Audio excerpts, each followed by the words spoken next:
So, there's our Common Intelligent Quotient Test, so IQ test. There's the Wechsler Intelligence Scales for children, also known as the WISC-IV.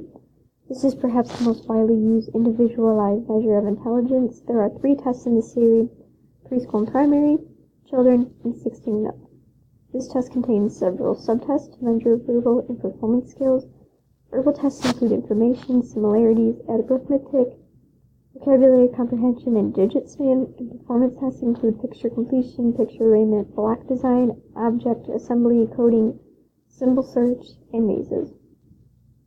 There is also the Stanford-Binet Intelligence Scale, 5th edition, SB5.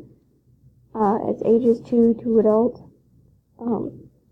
They measure verbal reasoning, quantitative reasoning, abstract and visual reasoning, and short-term memory. There is a Kaufman Assessment Battery for Children, 2nd edition, KABC2. This is an individualized standard IQ test for children ages 2.5 to 12.5. It provides clues regarding to the strengths and weaknesses of the subject and gives valuable information for educational programming. There is also the Slauson Intelligence Test Revised, so SIT-R3. This is a norm-referenced individualized test for ages 4 to 65. This covers vocabulary, general information, similarities and differences, comprehension, auditory memory, and quantitative ability.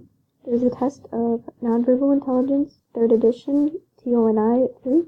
This is a norm-referenced individual IQ test to measure the nonverbal intelligences for ages 5 to 85 for people who are bilingual, speak a language other than English, socially and economic disadvantaged, deaf, language disordered, or motor and neurologically impaired.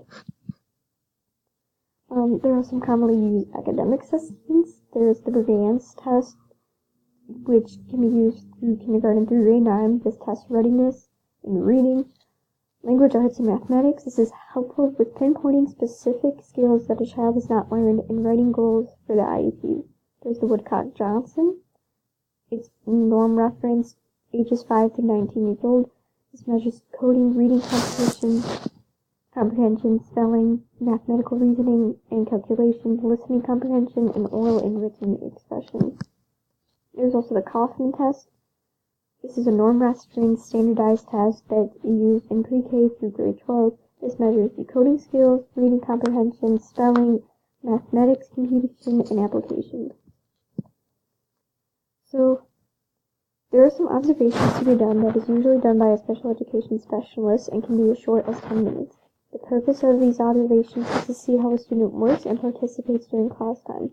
The observations to collect the following data: what this lesson was, the student's responsibility during the lesson, the student's degree of participation, and how it was compared to other class members. Were they participating? Were they just sitting there? Were they paying attention? Any comments, questions, or comments made by the student should be recorded. How the student organized his work should be looked at. A statement regarding handedness and fine motor control, and a statement about verbal fluency. So the discrepancy model was previously used to reward services for students with learning disabilities, and this is no longer considered the only method for determining eligibility services. Many school districts assess students based on their test scores, schoolwork, and evaluation by a team of professionals.